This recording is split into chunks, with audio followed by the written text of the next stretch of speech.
La plus puissante Mazda jamais produite. Le constructeur japonais frappe fort avec cette XC60, un SUV qui fait aussi entrer la marque dans l'univers des plug-in hybrides. Le look de la XC60 ne laisse pas indifférent avec sa large calandre avant typique de chez Mazda. Esthétiquement, les designers ont tapé dans le mille. 4,74 m de long pour 1,68 m de haut, mais surtout 1,95 m de large, avec un empattement de 2,87 m. Le coffre, lui, n'offre un volume que de 477 litres, 570 litres si l'on tient compte du volume sous le plancher. Au vu de ses dimensions, ce modèle, qui est sans doute le plus familial de toute la gamme, en impose. Ce qui frappe, c'est ce long capot avant qui n'est pas sans conséquence sur l'habitabilité intérieure, surtout pour les passagers arrière. Alors oui, on est bien assis avec même des sièges chauffants, mais la place aux jambes est limitée. Quant au conducteur, on voit ça tout de suite et on passe à l'avant. Une fois au volant, il ne faut pas très longtemps avant d'apprivoiser les différentes fonctionnalités qui se commandent avec des boutons physiques. C'est assez classique en fait, mais ce n'est pas pour nous déplaire. Tout cela pour éviter de passer par des menus et sous-menus via un écran tactile.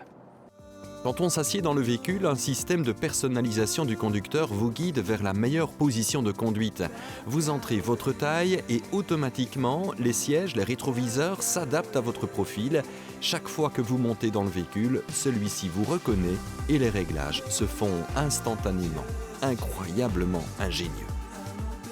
Le nouveau SUV XC60 est disponible dans 4 niveaux de finition, dont le Takumi que nous avons ici en test. C'est la finition la plus haut de gamme avec des teintes claires. C'est devenu assez rare dans des voitures. C'est aussi peut-être plus salissant à voir dans la durée.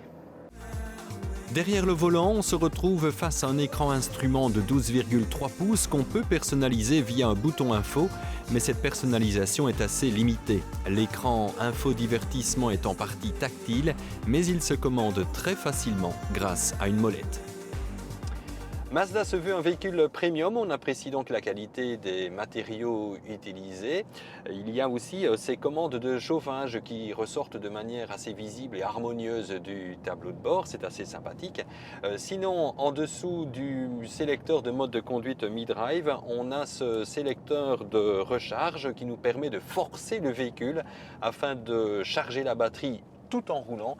Mais attention alors, la voiture consommera un peu plus.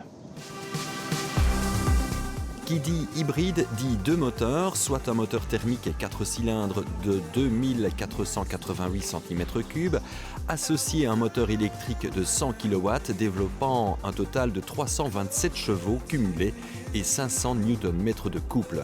Le 0 à 100 en 5 secondes 8, vitesse de pointe 200 km/h.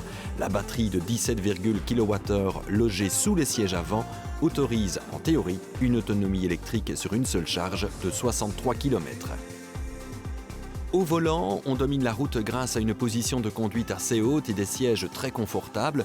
Qui plus est, on est vraiment à l'aise grâce à une largeur dans l'habitacle importante.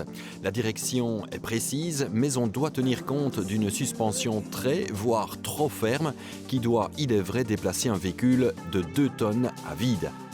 La boîte à 8 rapports offre un vrai confort d'utilisation et d'agrément à très basse vitesse et c'est typique des voitures hybrides rechargeables. On ressent parfois des à-coups quand on accélère ou quand on décélère. La double motorisation d'une voiture hybride rechargeable signifie une technologie assez complexe et donc votre consommation fluctue selon que votre véhicule est chargé électriquement ou pas.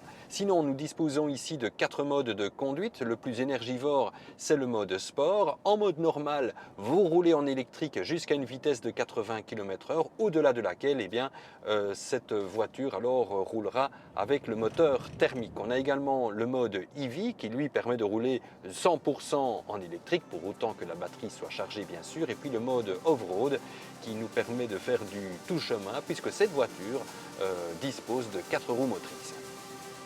Mazda a mis du temps avant de proposer son modèle hybride rechargeable, mais il n'en a pas perdu pour développer un tout nouveau moteur diesel pour son XC60, avec s'il vous plaît un 6 cylindres de plus de 3 litres.